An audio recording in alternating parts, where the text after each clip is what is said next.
What is going on, everybody? Welcome back to High School Never Ends, a pop punk dad podcast. I am Wingman Steve. And this is Chris 183. And hey, everybody out there, we are on the road to the Four Chord Music Festival. And we're not just on the road to Four Chord. That's our theme for the month, Steve.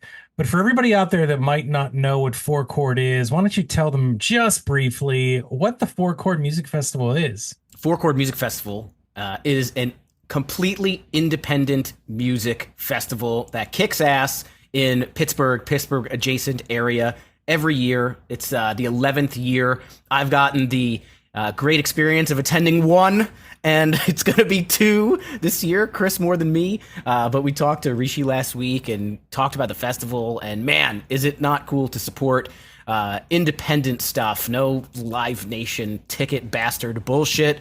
It's the real deal. So that's what Four Chord is, if you needed to know. Yes, and the record states that Wingman Steve has been to about 51,000 shows, and I really only go to Four Chord Music Festival, so I'm really excited for this. Every year that I've been there, I think this is going to be my 5th year. But what we decided to do this month in June is talk to some bands that are tied to the Four Chord Music Festival. Some of them local, some of them kind of local. And today we're going to it's too late. We brought him in. One of the bands that has played is multi-time, I guess, on the bill for Four Chord Music Festival. And I'm just going to say it. They're local to Western Pennsylvania. Edinburgh is Western Pennsylvania in my book. But I like when you said that, there was a twang. Western Pennsylvania, like in Groundhog Day. There's no country accent. I heard in Western Pennsylvania. I heard it. I'm just trying to enunciate my words. So just why don't you bear with me for a second? But anyway, we got Bert, we got Joe from the band Mallory Run. Guys, welcome to the show. Thank you so much. Happy to be here. Joe and Bert, you guys are brothers, just like me and Chris, except we are from different mothers. You guys are from the same mother. Is that correct? Yes, that is correct. And we understand that your vocalist, Dan, actually joined the dad community like very recently. We were emailing with him, with all of you guys. You share an email, but he had said, can we push it back a couple days because I'm going to be having a kid. Is he Right. the first in the band for a kid, or you guys have some too? He's the first. Oh, okay. Yeah, he is the first. It's kind of a big deal. And It's a massive deal. Is this child named Mallory? No. Oh. No. I actually asked the Googles. I said, "Can you tell me what the band Mallory Run? What does the name refer to?" And what it told me was that it's a real place. It's a creek below the Edinburgh Dam. True or false on AI? Way to go, AI. Very true. Does that make you feel like scared that you like your secrets are out there and like beings that don't exist know your secrets? Oh, no, that doesn't scare me in the slightest.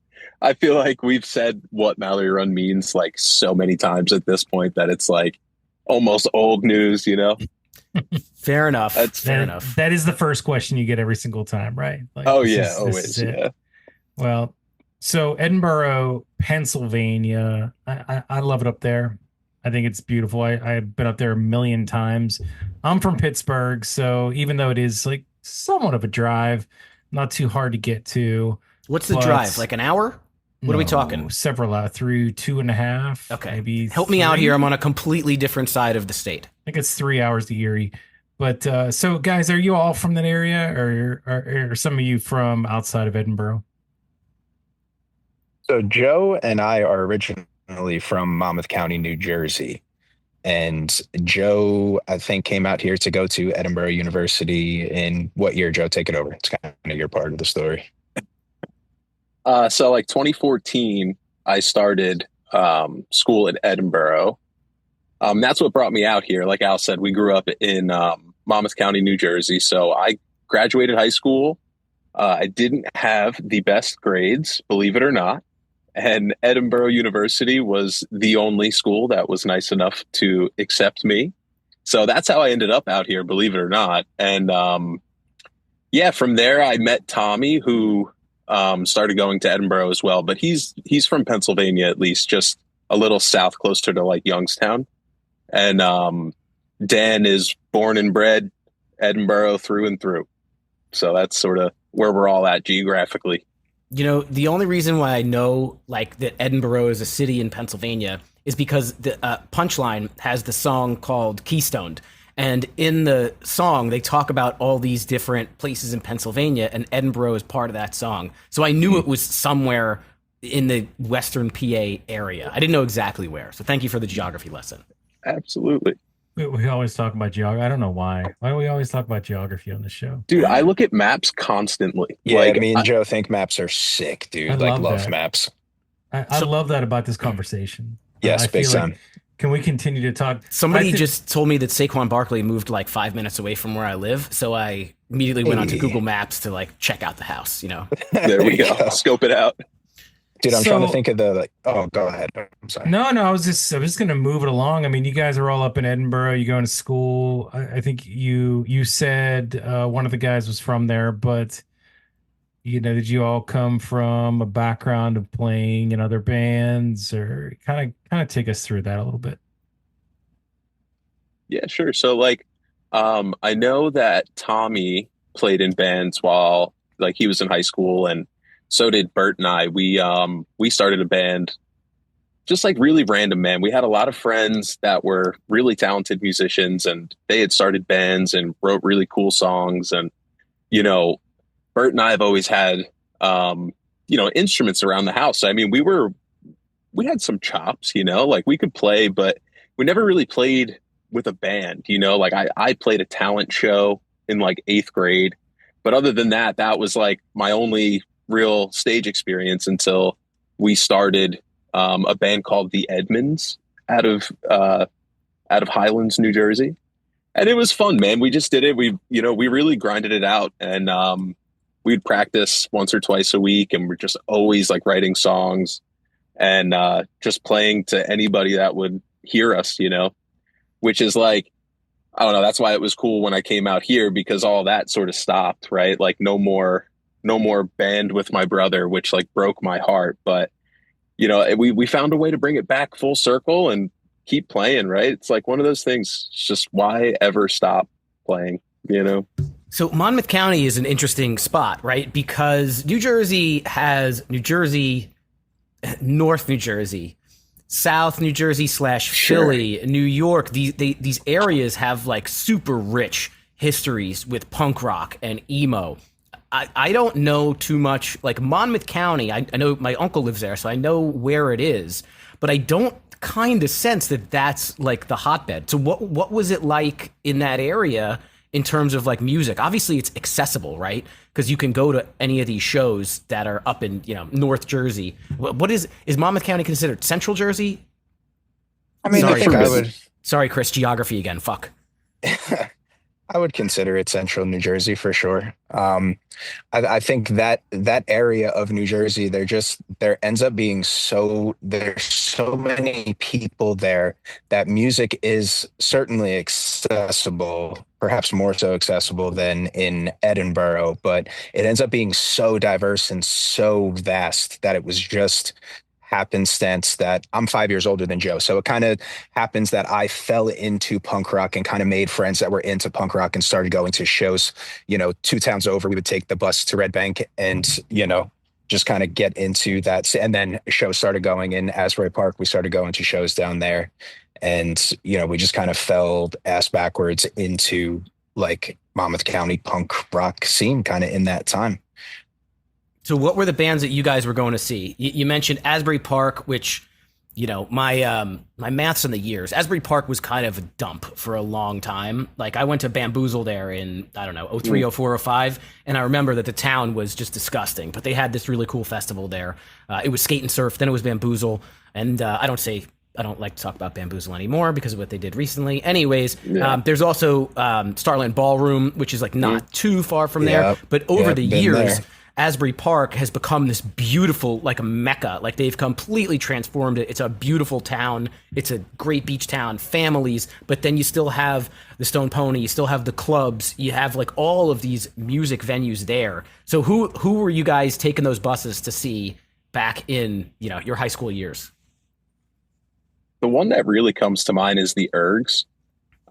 We went to this Erg show. It's like one of my first times like ever going to like a small like punk rock show. You know, like my experience with going to shows was always like, you know, beach bands playing cover songs, a lot of bar bands, and then like the big ticket, you know, high bill bands that would come through the local like stadium and arena and stuff. Like we would go, like we caught Green Day on American Idiot tour, the big show. But when I think about like, oh, formidable years, right? When I think back to that time, that's the show that jumps out to me. And I know Al remembers it too, because we had to, you know, like we had dinner at the grandparents' house, you know, so it was like, oh, we got to run and make sure that we catch this show, but still like nobody's allowed to know that we're going to this show. It was like a really cool moment for us. And whenever I think about it, like that's the first thing that comes to mind for sure.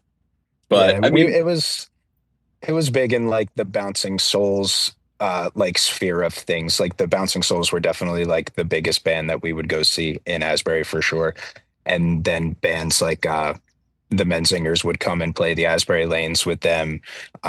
When Blake Schwarzenbach was in Forgetters for a while there, like 2010, 2011, they played a show at the Stone Pony as well.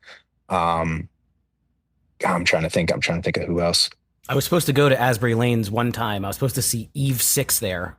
This was Oh, actually wow. it was 2020, so it got canceled because of COVID. Yeah. But that was Oh, that's the okay. only time I was going to go to that place. Yeah, there was a bit of a changing of the guard that happened at the Asbury Lanes. There's kind of like a line in the sand there as far as the venue operation and stuff goes. I'm trying to think of what year that was, because it was like with the Asbury Lanes that we went to and like those shows that we saw the Lawrence Arms play at the Asbury Lanes as well. And then just a litany of other like smaller local bands and stuff. I think they sold it in like, I don't know, maybe I can't even call it. I have no idea. It was after I moved to Pennsylvania, I know. So Okay. 2016, 2017, something like that. Yeah, the reason why I ask kind of about what you guys were listening to is because when I listen to Mallory run, I kind of have a difficulty describing like what you guys are, and we're gonna listen. So I mean, when you hear it, it's fucking rad, but it's kind of hard to describe, right? Because you have vocals that are like not those like emo core unclean vocals, but it's kind of bordering it a little bit. It's not super poppy punk, but it's melodic. It's not like, I don't know, it doesn't scream emo to me, but it's got hints of it. How do you guys kind of put yourself in some sort of box or out of it? Like how do you describe it to people? rock and roll, baby. All right. That's That's easy. That really is it. that's what I try to say, because it's like you said, man, I like, it's tough because you're not writing to be like pop punk. You're not writing to be like in some subgenre, you know. It's always, at least for us, like what sounds cool, what's something that like feels new and exciting and really like almost writes itself. You know what I mean? That sort of thing is like the writing process, because I don't know. I mean, I could for sure like see people calling us like a pop punk band, just because we have aggressive parts, you know, like we follow some pop structure and things like that. But for the most part, I always really enjoy, it's a compliment to me that people, like you're saying, maybe you don't see it fitting like perfectly into like the genre of pop punk or, you know, any of the various subgenres. So I see a doppelganger band. I don't know if you guys have heard of them. I saw them last night. We've had them on the show. They're out of the Philly area. They're called Sleep Cycles. And I would, not that you sound like them, but it's kind of the same thing. It's rock and roll, but I can't, there's no box to put it into outside of that other than this is super fun. It kicks ass, you know? yeah, hell Right. yeah. Yeah, definitely. Yeah, I listen to Definitely Sleep Cycles. Sleep Cycles. Yeah. Yeah. I think it's to your credit though that you guys are able to take, you know, all of those different components of maybe different styles and make it work, you know, and make the songs sound as good as they do and, you know, not necessarily fit into one box. So I think it's to your credit to be able to do that, because it's probably not easy to do. And so I'm all in on that. Now let's talk about you guys as a band and, you know, playing shows. So, you know, did you Do you play shows all over the Western PA area? Do you go outside of that? What does that look like over the past several years? Where have you guys been? I mean, So it's evolved over I guess the 8 years that we've been doing it. Like we've done a few tours, like 10-day runs. We've been to the Midwest, Chicago, Nashville, Tennessee, Dallas, Texas, kind of all noteworthy points in between. Um, but I mean, kind of nowadays, post COVID, Pittsburgh is a place where we play fairly often and feel like we've kind of found a pseudo home in Pittsburgh. Um, and I guess I mean really we're open to playing anywhere. It's just as we get older and as we continue just grinding and keep going, the landscape and our personal lives change, and that kind of unfortunately but ultimately becomes like the driving factor in where we play and how often we play. Where do you guys like to play in Pittsburgh? I don't know, Joe, what do you think? well, like we've gotten to play Mr. Smalls a bunch. That's one of my favorite places to play. Squirrel Hill Sports Bar. We just did a cool like local fest at Spirit in Pittsburgh, and that was a really cool space too. Really awesome event that we worked that we played, and trying to think, what's that other place called? Like, and back in the day, like Thunderbirds. we did play Thunderbirds. That was Yeah, I like fun. Thunderbirds. And what was the other place? But so we would play Pittsburgh pre-COVID at like the Mr. Roboto project and stuff, and like everything pre-COVID was just like super DIY. Like, please just let us play, like same with those runs. They were like DIY self-book runs that we would like just hope to break even, have enough gas money to get home kind of thing. Sure. And then after COVID, it was like Dan moved down to Pittsburgh. And then it just kind of like put our foot in the door with getting shows down there. And I mean, the local scene in Pittsburgh is like, I don't know, it's difficult to describe.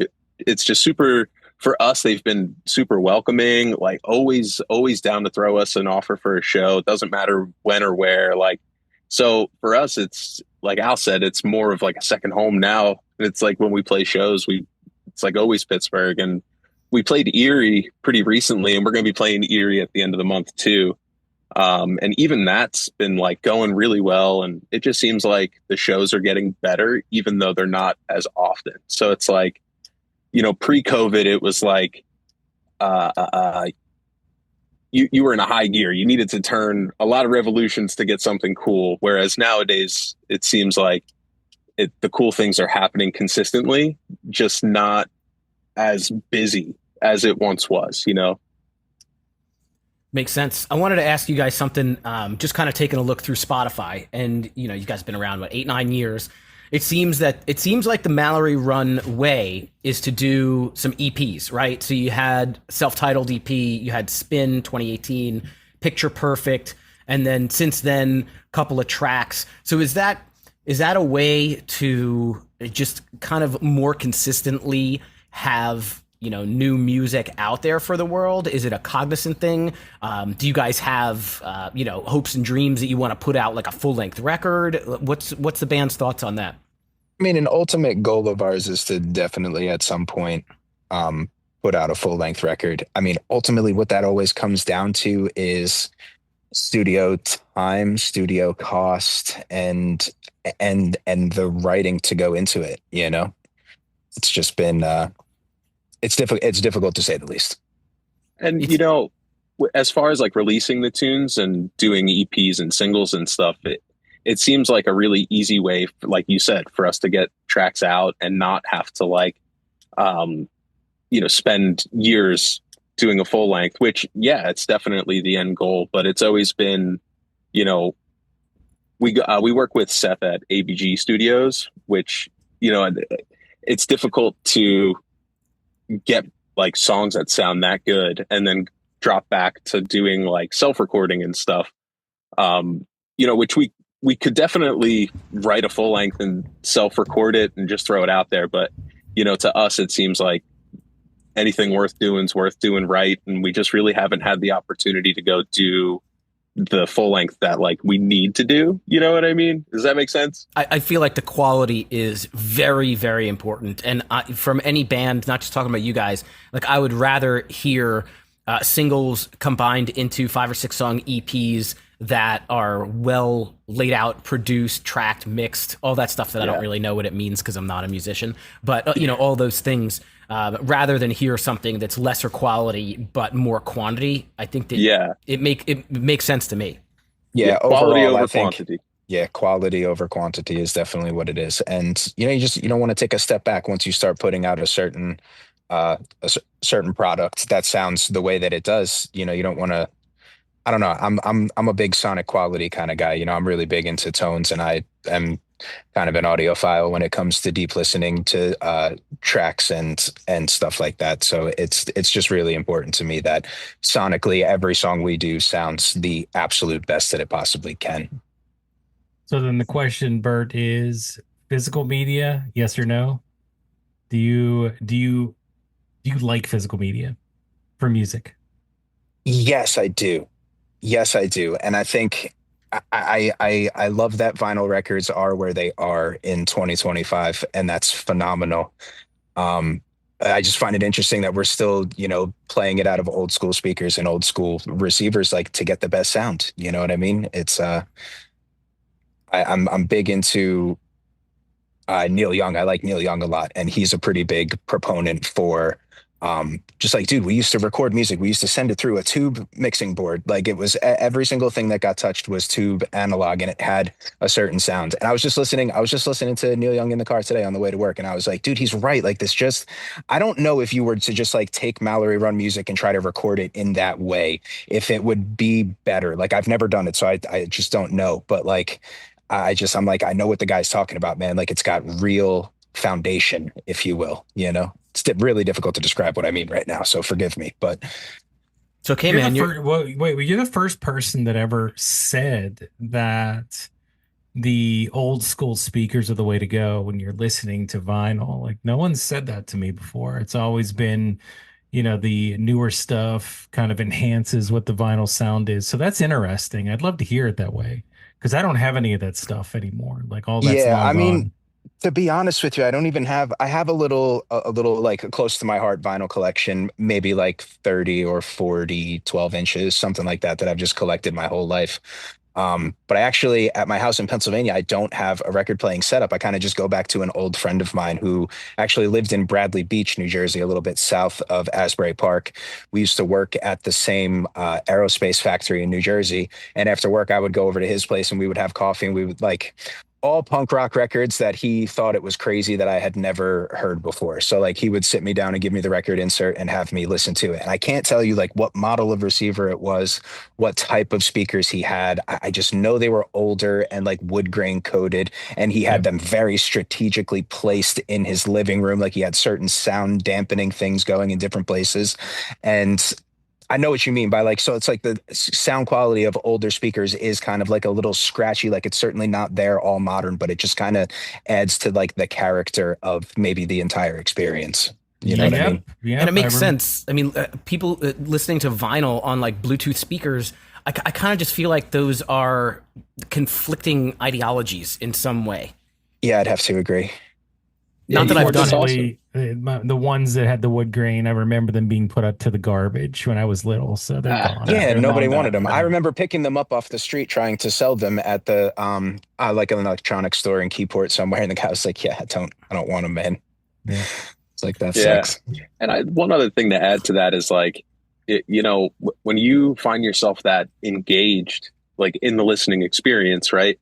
You end up finding so much more character in the song, and not just so much in like the audio quality, but you're able to see a little bit more. Whereas like today, I feel like you just scroll, you catch like 5-10 seconds of it, make a decision real quick, and then it's gone forever. Right.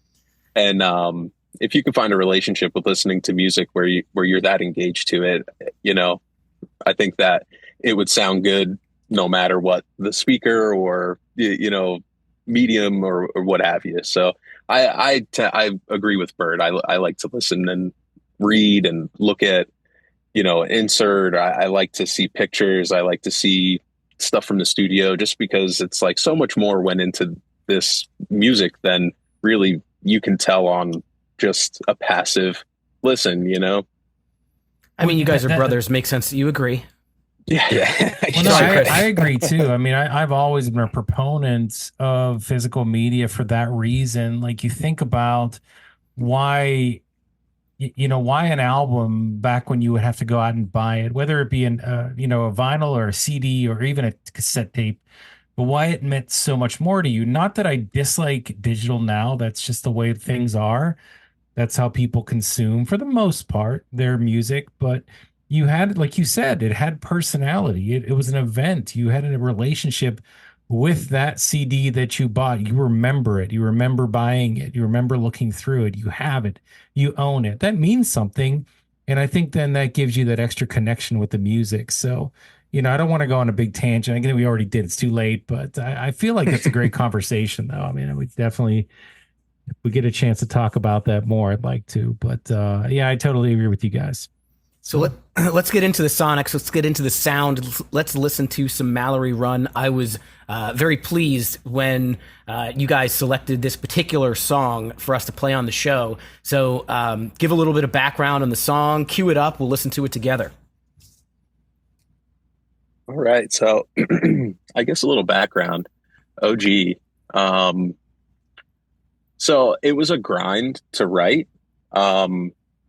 It was a song that came together kind of quickly, but still kind of needed a little something, like it was pretty forgettable for me because like the way what we'll write is Tommy, Bert, and I, so just like guitar, bass, and drums, we'll just start playing until it sounds awesome, right? And then get a little memo demo on your phone, listen to it 100 times, and then go back and make it better and do that pretty much up until it's time to go to the studio. So it's like that mad artist thing, right? Where you're like, it could always be better. It could always be better. And I remember when we were prepping like the arrangement and just like the full instrumentation for the song to bring to the studio, sort of with the intent of bringing the lyrical content together, as a unit. That's usually what we do. And, so like instruments and stuff like that, it was a really fun one to put together because it's like high energy. It's really fun for us to play. It's rhythmic, and I feel like one of our biggest strengths as a band is just being able to really lock in on a rhythm, whether it's super complicated or just like a 4 on the floor kind of thing. Like that's always been our thing. Just try to lock in and be as tight as possible. So like we felt the song was super strong in that regard. And then when we get to the studio and we're hashing out the words and this and that, Dan tells it better than me, but I'll do my best. The song sort of has the background of it was Dan had a really bad tooth infection on a flight. And it was like, that makes it even worse, dude. And we can all remember like talking to him about this. He was like flying out, I think, to Seattle to see his brother. And, when he got up in the sky, it's just like the tooth blew up and he like hit this point where it was like not really sure what to do. So he just like called mom, gave mom a call and was like, hey, not sure really what you could do for me right now, but I like literally don't know what else to do but to just like call mom. And we are all kind of sitting in the room here thinking about it. Like, man, this is a really cool concept, right? Like that moment where you're not really sure what to do, but you should know what to do.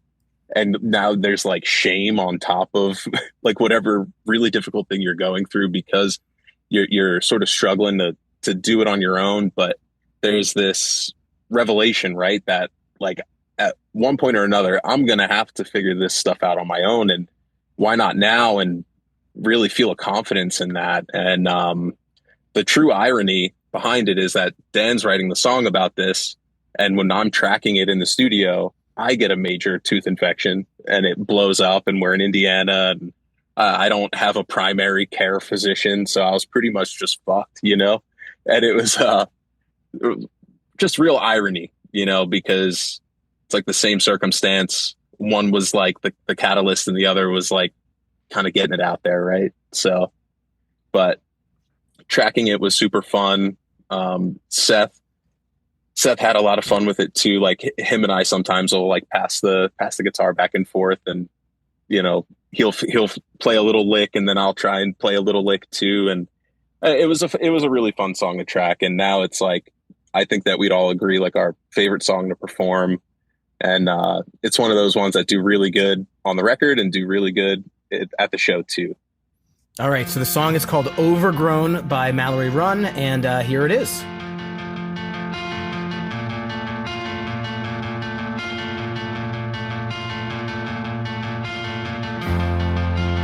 Please pick up the phone, 'cause I'm at a loss and I need someone. I've never been the one to say, but always seem to find a way to clear out what's overgrown.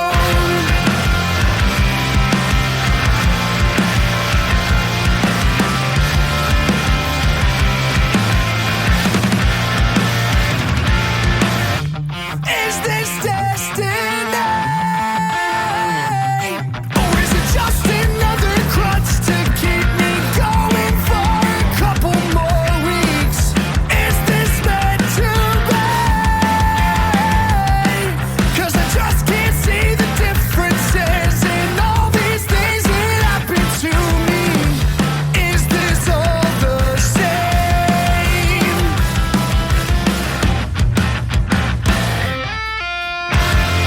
Please pick up the phone, 'cause I'm at a loss and I need someone. I've never been the one to say, but always seem to find a way to clear out what's overgrown. I need to take this one on my own.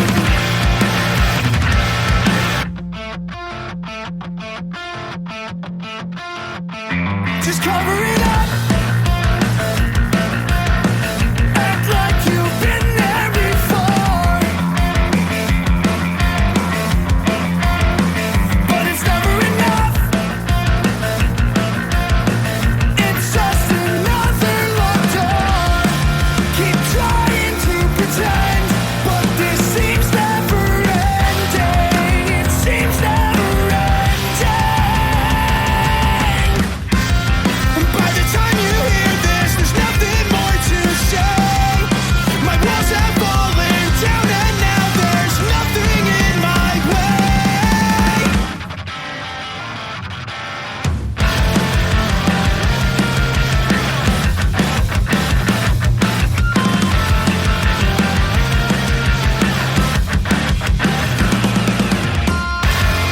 Please pick up the phone, 'cause I'm at a loss and I need someone.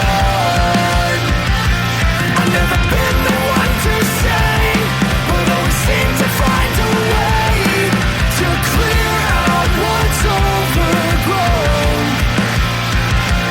I need to take this one on my own.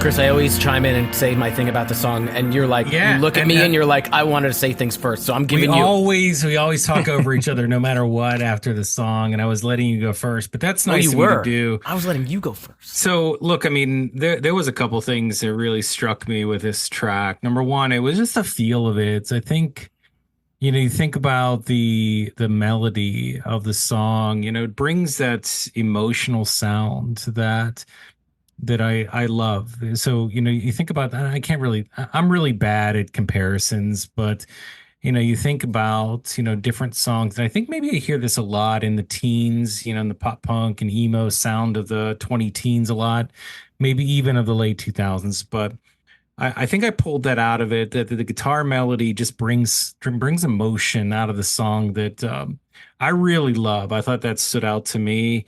I definitely thought that the guitar melody and the bass was super powerful in this song and well placed in a lot of ways.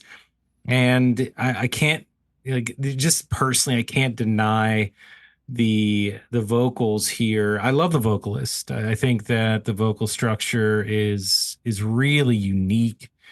I love the way that it's delivered, and that layering of the vocals at the beginning is really cool too. Is that somebody else's voice that's going high there, or is that just an effect that's over the vocalist? So I'm pretty sure the way that is, and I'm not sure exactly the way it stayed, but I know that I actually sang that in the beginning, and then Okay. Bert sang over me, and then Dan is like in the background doing the higher note. But I don't know if my vocal track made it the final cut or not. It's good reason why I'm a guitarist, you know. But it was like just trying to get the melody down, you know. But everything came together great. Like this is an amazing track. So Steve, what did you Thank you, think? man. Yeah, the reason why I was glad that you guys chose this one to play is that this one gives me that vibe. When you listen to a song and it feels like, you know, in a play or a movie, it's kind of like act 1, act 2, act 3. It kind of takes you on this journey. I feel like this song does the exact same thing. It starts with this, you know, kind of slow strum and it picks up. I love that you told the story about the origin of this song. The whole please pick up the phone is absolutely bonkers that it's about Dan having a toothache and not knowing what to do, because that type of lyric is something that could be interpreted by any single person listening to it as almost anything. It could be like, yes, I need to call my mom. Something serious is happening. Something great is happening. Something terrible is happening. Please pick up the phone. To my romantic interest, I have something important to say. It's good. It's bad. These things can be interpreted by anybody listening to it in different ways. And again, I love the origin story. I would maybe say, you know, he says, I need to take this one on my own. You got a one-time live, maybe Four Chord Music Festival this year. You need to switch that lyric to, I need to pull this tooth out on my own. And There we go. it could be an inside joke just to the people that listen to this show and who know that story. But totally agree with Chris. The vocals, all the different layers. I know, Bert, you're singing, Dan singing, Joe, maybe you're singing. I don't know. But I just love the fact that it seems kind of like an opus in a single song. You know, it kind of takes you on this journey, and by the conclusion of it, it just seems like it's big. You know, like we've built to something. I love, you know, in a graph, right, when it goes from the bottom left to the top right, it gets bigger and bigger and bigger. I always reference this song Constantine by Something Corporate. Like, it starts off with this beautiful little piano thing, and then by the end there's this like heartbeat and it's boom boom boom. Very different song, but similar type of sentiment is what I'm getting at. So super enjoyed that one. Glad you guys chose to pick it to play on the show. Awesome. Thank you. Yeah, man. Really appreciate your kind words about the track. It was a lot of fun to make, and you know, I'm happy that I don't know, you gave a very nice analysis of it, so thank you very much. And by the way, I do, as my, you know, this is not a full-time job here, being a co-host of a show. I work in the dental industry, so if you guys ever have any questions, like, I'm not a dentist, but if your tooth is like really throbbing, like, you probably need to go to an endodontist, and you probably need a root canal. It's, you know, There we go. a root canal is, I just had one last week. I've been blessed with, I've been unblessed, whatever the opposite of blessed is. I've been cursed with terrible genes for my teeth. I take care of my teeth. I work in dental, but the genealogy is not on my side. I needed a root canal.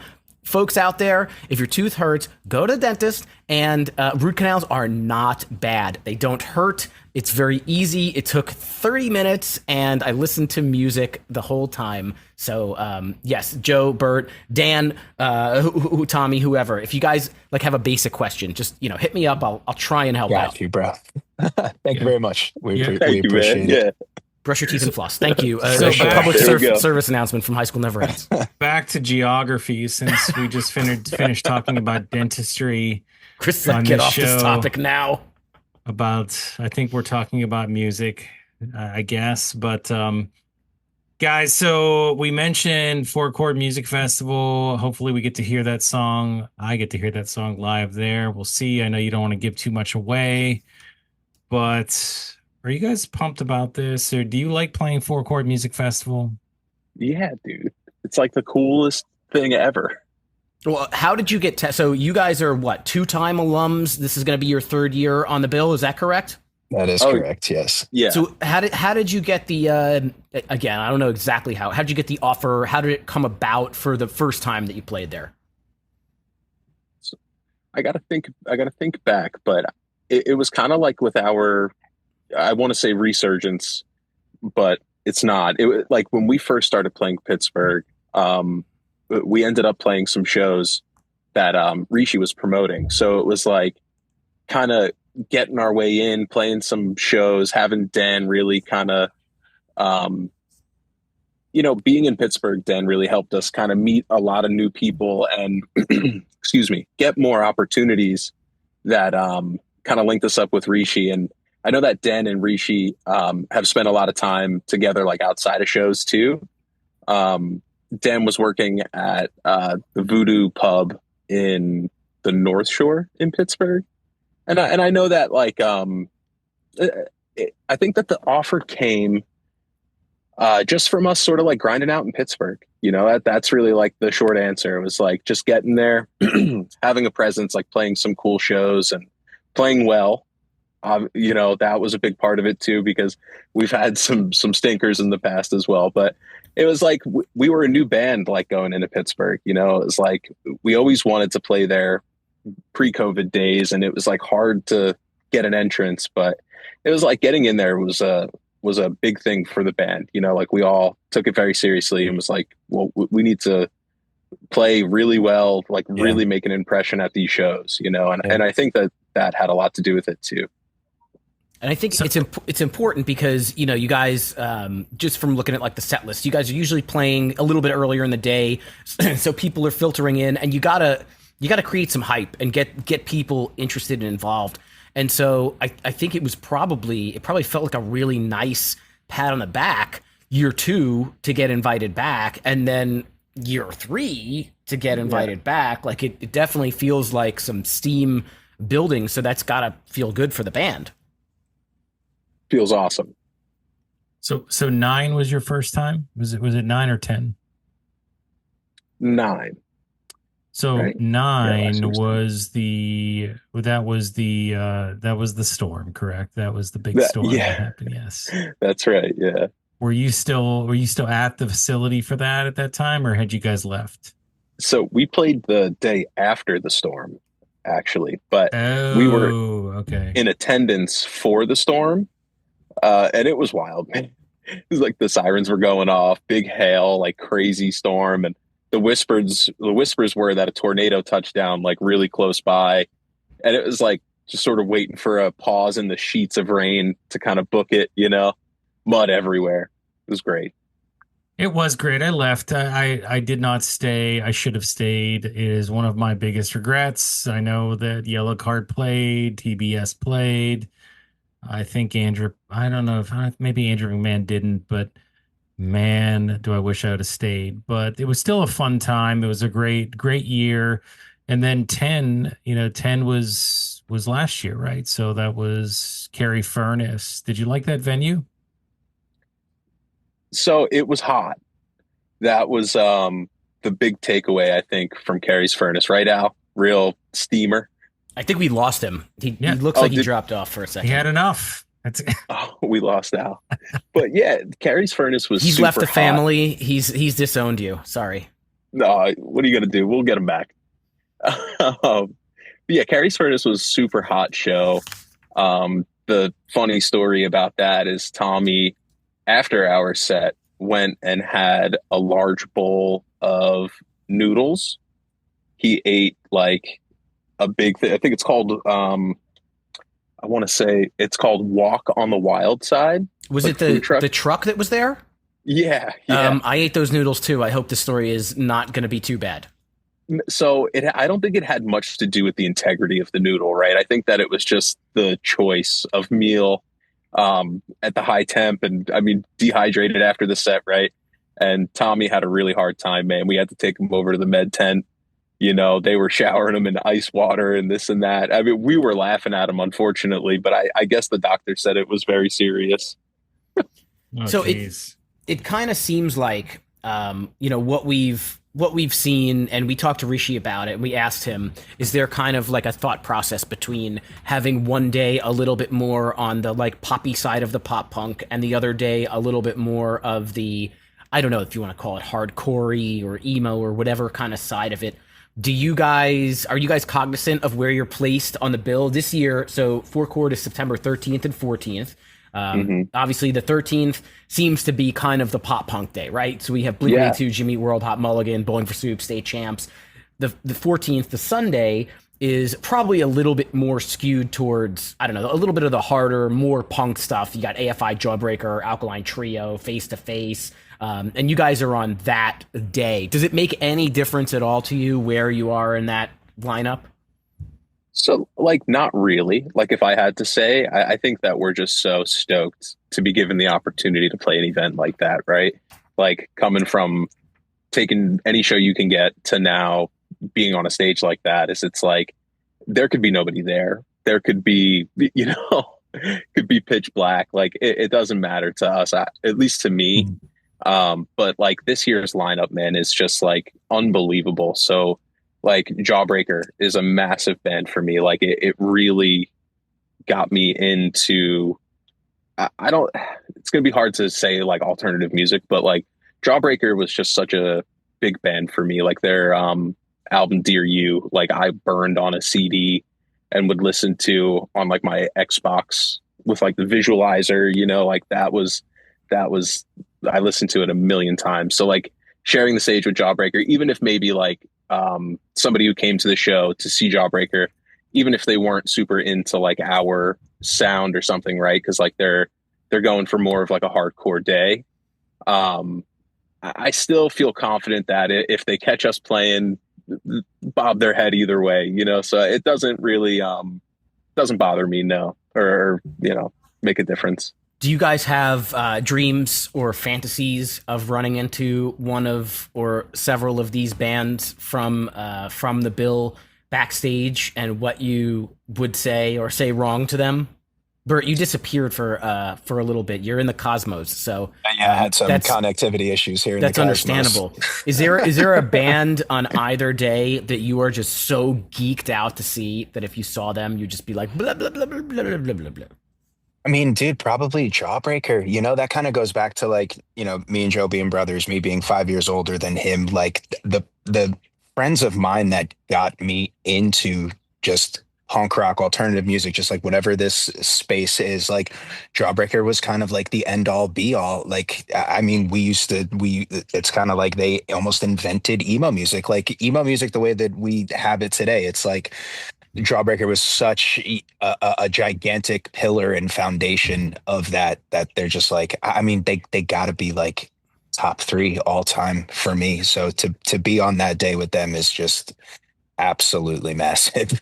Absolutely massive. And I bet you if Bert had the opportunity to like run into any of the guys from Jawbreaker behind the scenes, he would say exactly what he just said, just to them, Pretty much. I don't know, man. So you're confident in your articulation when you run into a hero?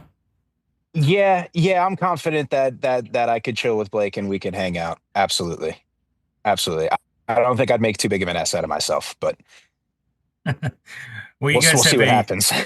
Will you guys have a merch tent or part of a tent set up this year?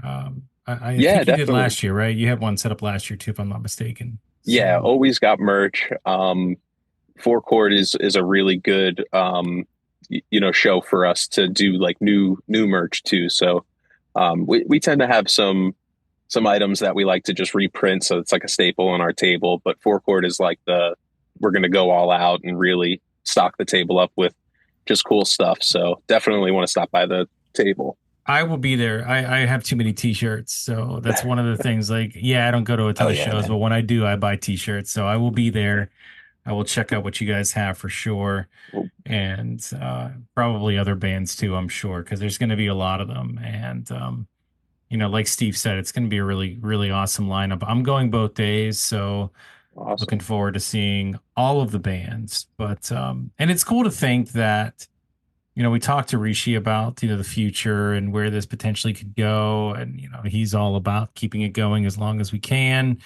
I don't know about getting any bigger than where it is, because honestly, like, it has its charm. It is what it is. I think that you think about it getting bigger, then it might lose that charm. So I kind of like it where it is today. And I do like Wild Things Park. I think it's a great venue for this show. I didn't dislike Carrie Furnace. I know some people did, but aside from the dust, I thought it was a cool kind of setting and background outside of the heat. You just don't know about that, right? It's just going to happen. You can't predict that, but I do think that the Wild Things Park is the right place to go. And I don't know if they're calling it something else these days, but EQT Park. yeah, all right. Well, I'll call it what I want to call it. Just like I call, PPG, what paints prevent. That's Star Lake, guys. That's what it's called. So Yeah. I don't care And what you know you what, say. man? Getting the chance to play four chord, like this will be our third year. Just getting to watch Rishi like do his thing, right? And run this giant fest is like one of the coolest things, man. You never know what's going to happen. Sort of like you were saying, like anything can happen. And to see that entire crew do their thing is just, I don't know. It's an aspect of four chord that maybe is like an unsung hero, but the people that really keep it together back there are just really incredible at what they do. I mean, not only can anything can happen, we spoke to him pretty candidly last week. Like, everything has happened. I feel like this year I am manifesting no fucking problems at all. This is going to be a beautiful day, not too hot, not too cold, no crazy weather. I'm manifesting No tornado. it. None of that. I'm not leaving. I don't care if there's a tornado. I'm staying. I do not care. If there's a tornado, I'm going to that Mexican restaurant that Andrew McMahon played at, and maybe Jimmy Eat World will be there or something. Yeah, I don't know. Yeah, right. Maybe. But yeah, Make the dream work either way. I'm super looking forward to it. And, I had a really good time last year at Carrie Furnace. And I think that a lot of the complaints, it's a victim of circumstance. Like, yes, it was a dead field kind of thing, and it was dusty, but nobody can predict the weather. The weather would have been the weather no matter where it was. And, the dirt and stuff like that, it wasn't something that was foreseen. But I grew up going to Warped Tour in New York that, I would cough at the end of it and it would be black into a tissue. So it was kind of an easy throwback for me. And I had a blast. It was great. So where did you have tissues at Warped Tour? Did you take it and keep them in your pocket or something? Or yeah, I mean, of course. I was such a prepared 17-year-old. No, I mean, they probably had napkins or tissues or something. They did have a giant truck that was like full of water. That's how you like filled up your water bottle and, rinsed yourself off when you got your contact lens knocked out in a mosh pit. That's just kind of what happened. So, selfishly here, and first of all, guys, thanks for coming on the show to talk to us. I think that, selfishly for us and maybe even for our listeners, it's exciting to talk to the bands that, not only are going to be on Four Chord Music Festival's bill this year, because that's what the theme of this month is, but also talking to a band that, people may just be introduced to or maybe didn't hear of yesterday, and now they do, and they can listen to the new music. So that's just what's exciting for me. So it's awesome we got a chance to have this conversation. But before we go, guys, we always end the show with something we call Ranking It. And I think you can pretty much infer what that means. So this is where, the rubber meets the road, and you really got to think, and you got to put things in order, and you got to rank them. So we're talking about Four Chord. Give us your top 3 favorite bands that you've been able to play with on a bill, whether it be the same day or a different day, either way, from Four Chord Music Festival. Top 3 favorite. Well, Blink-182's got to be up there, right? Well, that didn't happen yet. So, well, that's okay. Yeah, I was just about to Okay. clarify. Are we going with it's a this good year point. or Anything can happen. years past? So I mean, Gaslight Anthem. Yeah, we're gonna have to go with that one. Yep, Monmouth County. So, I am let's so get 'em glad out that you there. guys aren't like those siblings from Australia that speak at the same time, because that would have made this really awkward. I don't know if you've seen them on I've on been the so socials. mindful of that for this past hour. Like, I'm really trying my best to not talk over, because it's like if left unchecked, we will just talk at the exact same time. Like I've been trying to alternate as best I can this whole time. Yeah, for I sure. would say Gaslight definitely. That's just as like those guys are from like the Red Bank area, which is where we grew up, and that's just full circle moment, definitely, to play with them. And then let's think, we got to pick out. I mean, I really liked Face to Face. They played or not, maybe it wasn't last year, maybe it was the first year at the Wild Things Park. But love Face to Face, man. Old school punk rock was I was kind of surprised to see them on the bill that year, but nonetheless stoked to watch them play, and they sounded phenomenal. I mean, dude, there's no substitute for like 30, 40 years of playing in a band. Like, you've been doing it that long. They just sound so good and so tight. And the tones just, my God, it's just wonderful. Love them. Gaslight, Face to Face. Need one more. Gotta go Can one I- more. Can I suggest Census Fail only because of the history? I wanted to mention them earlier too. They were a gigantic band for me in New Jersey, like in middle school. Like so good. Guys, that was on my bucket list. I had never seen Census Fail before last year, and I wanted to see them so bad, and I got a chance to do that. So Yeah, I was really, really excited. Yeah, it about that. was pretty cool. I saw them. I definitely saw them at Starland way back in the day. And I also saw them at the Monmouth Mall in Eatontown, New Jersey. They played the Zoomies Free Couch Tour in like 2007. It was after Heath from Midtown had just joined the band. They didn't release Still Searching yet, and they played a show that had motocross on one end, the stage in the middle, and like a vert ramp, like skateboard demo going on one side. It was like At the mall. At the Bro, mall. at the mall, in the mall parking lot. Sponsored It by was the free. shoe store Zoomies. I Yep. had no idea what I was participating in back then. In hindsight, now looking back, it was the sickest show I've like ever been to in my life. yeah, That's man. amazing. That's Too why I cool. bring it up, because it was like those records were just like so cool. I feel like they have a lot of influence on us today, right? Like super melodic, yeah, super, absolutely.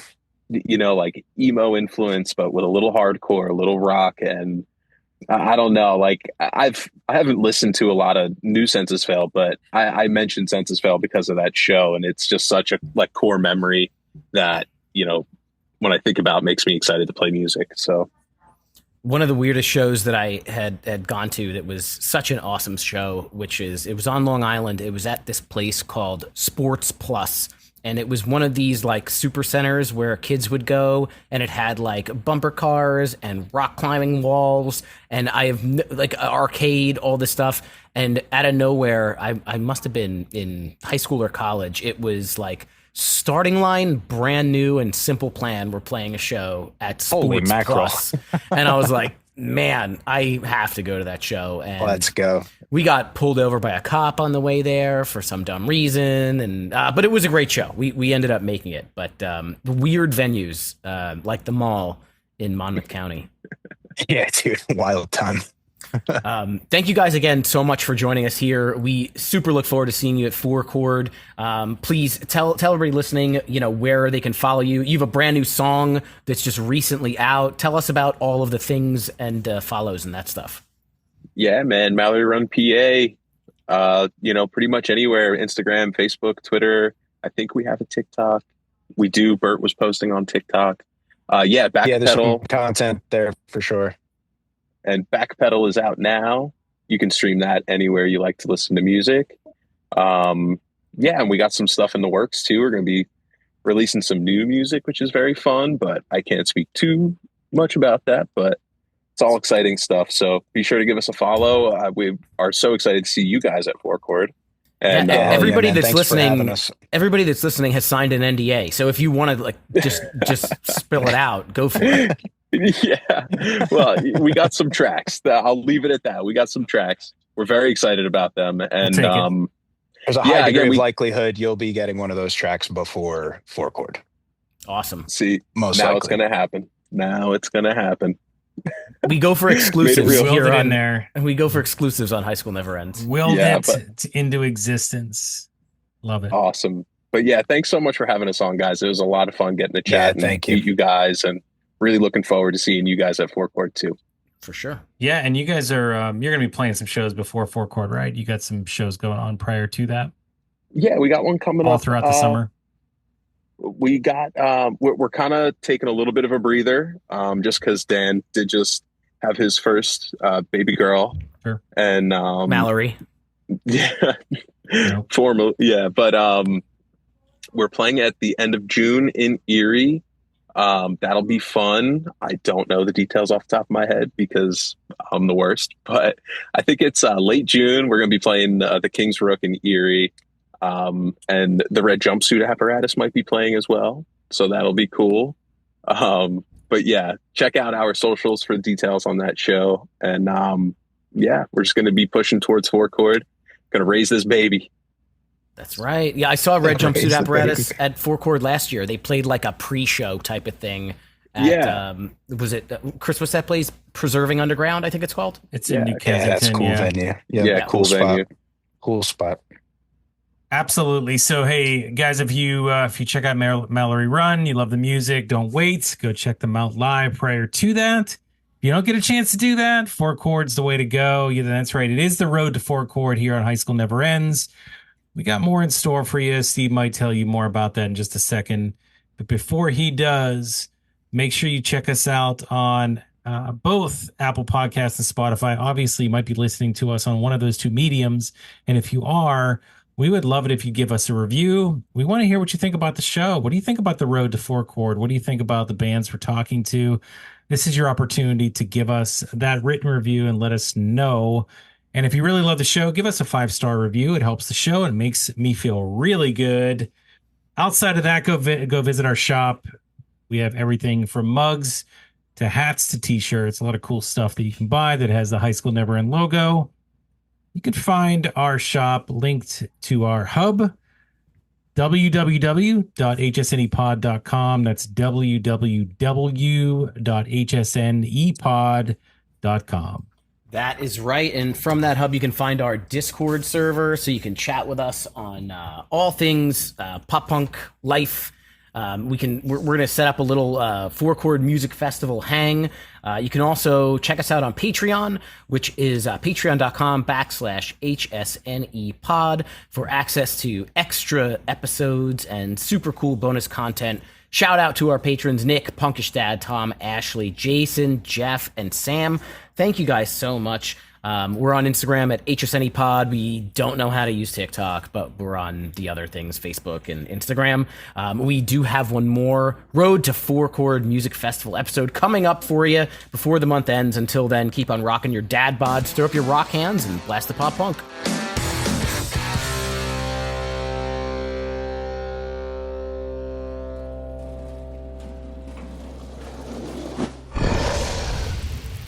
It's Dragon Wagon.